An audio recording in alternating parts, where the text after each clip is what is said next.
Makaveli Tu, Kick Thug Rock. This is dedicated to my girl Finna.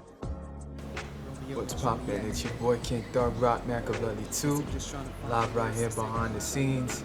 I'm making the album African American Samurai Eternity. And for y'all who don't know, the handle on YouTube, it's www.youtube.com/Mr. Thug Rock. Make sure you stay tuned.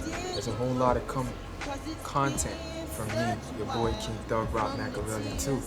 And we're gonna go back a couple of steps because I know every day the Makaveli Tu Nation is increasing on a worldwide platform, and there's so many of y'all that's still trying to figure out what's the whole concept of my persona being King Thug Rock Makaveli Tu. Most especially y'all trying to figure out what's the whole idea behind the Makaveli Tu.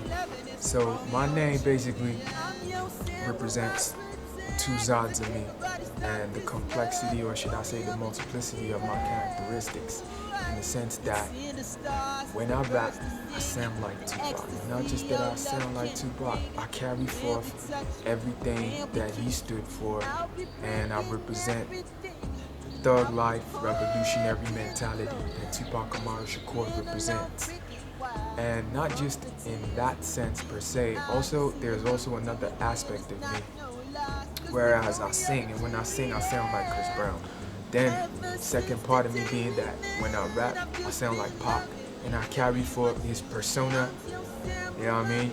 I'm like the representation of Tupac Shakur, the second coming on planet Earth. And I don't just say it because I'm a thug. I say it because I stand for the people, and I represent the people.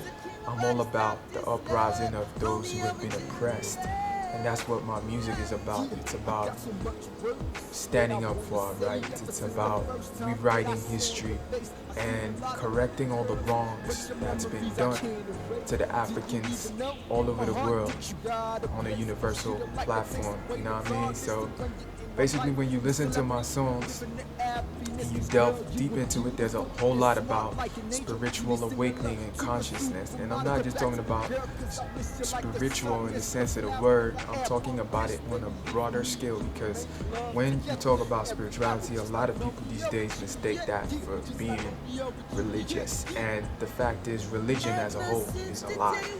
You know what I mean? There's no such thing as religion.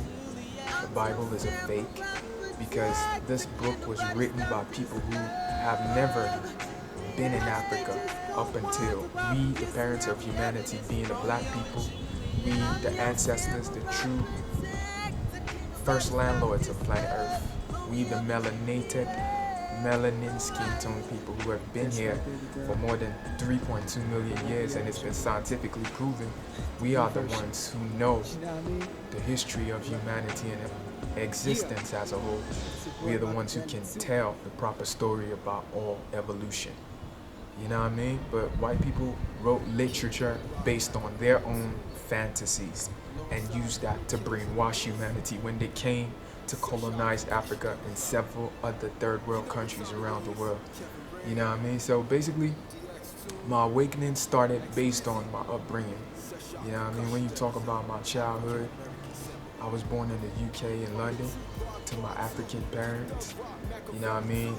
Later on, I nationalized in America because that's where most of my childhood growing up and my whole, how should I say, precisely my growth and maturity into an adolescent started from when we went to the United States of America. Before we was even there, we traveled a whole lot with my mom because, like, my dad used to be a drug dealer. Somewhere along the line, he started dealing on drugs and also taking the drugs that he was dealing. So he got really sick, mentally upset and ill, you know what I mean? And became very abusive in his relationship with my mom. So this, caused a rift in the whole relationship. They broke up, and she eventually went to jail in the UK for about 5 years. So growing up, first couple of years of my childhood, even up until my adolescence, he was never around, you know what I mean? My pops was always absent from my childhood, that of my siblings as well. It was like once in every couple of years, then we see him, and then he disappears again, that type of thing. And regardless of how like irresponsible he was, I still got love for him. Similar the same with my siblings, you know what I mean? So during the time that he was ill and he was away from us, his whole family, being as rich as they are, all his siblings abandoned us. So we were out cold in the world, surviving on our own, based on the strength of my mom. You know what I mean? And she took us all over the world, from Nigeria, from Biafra. We went to Jamaica, Singapore, America, Mexico. When we came back to Africa, we was in Nigeria for a couple of years, and then we later went to Ghana. From Ghana, we went to Cameroon, and we still came back to Biafra again, where it all started from, where my family hails from, you know what I mean? So there's a whole lot of things that shaped my upbringing and made me to become spiritually awakened and to unplug myself from the matrix that has been tricked into African society, being in the so-called facade called Christianity, most especially. You know what I mean? So a whole lot of our people are still living in this slave mentality that was brought by white people to Africa, which is very wrong. And I feel it's a responsibility of every artist that has the power within themselves to expose these facts to people all over the world who don't know and are ignorant of reality. You know what I mean? So I use my music as a platform to reach out to people in the diaspora and all over the world, and to expose them, to educate them on true Afrocentric history. You know what I mean? So that's basically what I represent. What I stand for is carrying forth the legacy of revolutionaries who were there before me, like Marcus Garvey, Patrice Lumumba, Fela Kuti, Nipsey Hussle, Tupac Amaru Shakur, DMX. I mean, these were my role models and like my musical and, should I say, political father figures growing up. You know what I mean? These are the people that shaped my concepts on life in general. Also, scholars like Sister Catherine Achillonu, a whole lot of people, you know what I mean, that I delved into their literature and their, you know, social and spiritually conscious, awakened way of life. You know what I mean? So these are the things that made me who I am today. And there's so much that I like to say, but I can't really talk about everything in just one episode of your boy King Thug Rock Makaveli 2 behind the scenes right here on MKTV, for you to see the whole lot of things that you want to know about me. Then you make sure you stay tuned to my album African American Samurai Tournament, and there's a whole lot coming through on my YouTube channel, on Facebook. King Thug Rock Makaveli 2 is the name, or Makaveli 2 King Thug Rock. Either way, it's still the same thing. You know what I mean? So just stay locked on, stay tuned. Westside Boys, King Thug Rock Makaveli 2 has spoken. Watch out. Peace. Westside. For those of you who still doubt about the fact that all life started from Africa, it's been scientifically proven, not just by African scholars, also by white scientists and scholars. They have scientific evidence that all life started from here, because Africa is the oldest landmark on planet Earth. And we, the African people, those who have the melanin skin tone, we are the only ones who can tell the true history of humanity and all life, because we are the oldest beings to have been existing on planet Earth. We've been here for more than 3.2 million years. You know what I mean? White people only started existing about 7,000 or give or take 5,000 years ago. And we were the ones who gave birth to white people.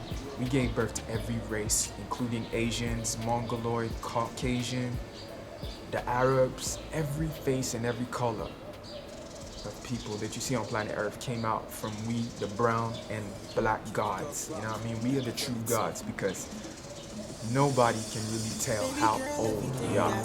And yet there's scientific evidence that we are not earlier, we are not later, or should I say younger than 3.2 million years on this earth. You know what I mean? So we are ancient beings. We are the true gods of all life and all existence. We are the true creators. You know what I mean? So basically, when you want to talk about the fundamental facts of how we are the true creators of all life, there's scientific proof on all fronts I mean, when you bring a white man and a white woman together to have intercourse, they cannot give birth to any other color apart from white. But we black people, we the brown skin tone people, we're the only ones that when we have intercourse, we can give birth to a multiplicity of colors and races. We gave birth to the Asians, like I said before, Caucasians, the white, the Arabs, even ourselves, you know what I mean?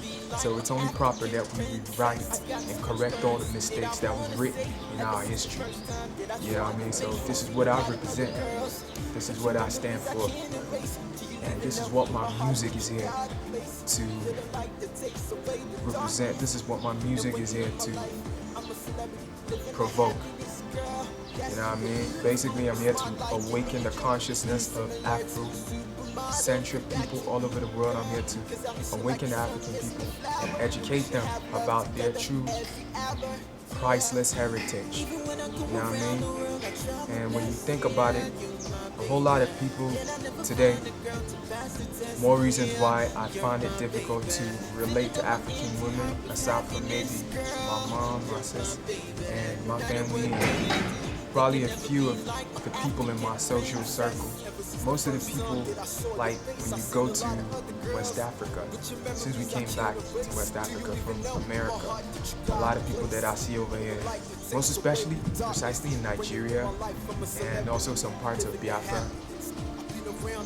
the women over here are very ashamed of their personality, that they even try to emulate white people. They bleach their skin, they wear artificial hair, they don't even feel proud or confident enough in themselves to grow their hair.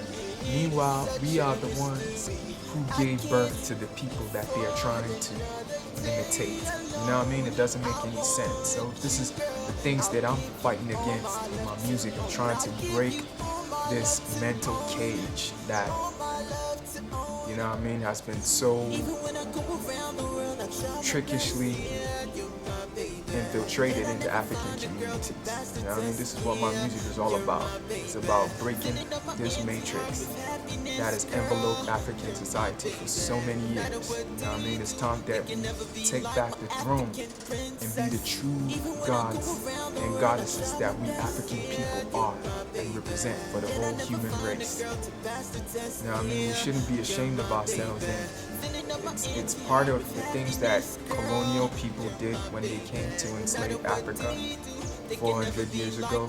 First thing they was doing is they would try and break down a lot of the masculinity in the community. They would try to break down the warrior class. They were making a lot of people feel it's comfortable or more of a gentleman thing to be having no hair. Meanwhile, this thing that I have on my head, my natural hair, is my natural crown from the Most High. You know what I mean? From the first of our ancestors. When I'm talking about the Most High, I'm not talking about an invisible being.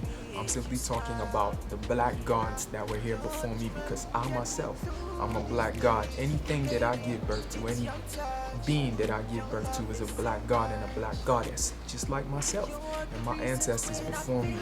You know what I mean? And as we're giving birth to, naturally, men and women are born with hair on their head. It's not meant to be tampered with. It's not meant to be cut. It's meant to grow and to beautify the godliness that we stand for and represent. You know what I mean? Just like the trees that grow, the leaves are there to beautify the tree itself. You know what I mean? It's not just a fashion statement. It's part of our identity and who we are. And this is something that needs to change in Africa. White people stole our culture and they use it to improve themselves. So why should black people not be proud of who they are? White people try to imitate us. They try to take our history and react it to suit themselves. You know what I mean? Even when they're acting African stories, they use white people, but they don't use black people. They are so in love with who African people are. And yet we, the people that they're trying to emulate, a lot of us are not proud of ourselves. You know what I mean? So I'm here to break that chain, and I've already broken it ever since I put out my first record, the album African American Samurai Eternity. So y'all just make sure you stay tuned and cop the album. There's a whole lot of content coming through from me, the American boss, California American African boss, West Side. all over the world, representing the thug life, revolutionary king. You know what time it is. A whole lot coming through from your boy. Stay tuned. YouTube.com/Mr. Thug Rock. You know what time it is. Peace out.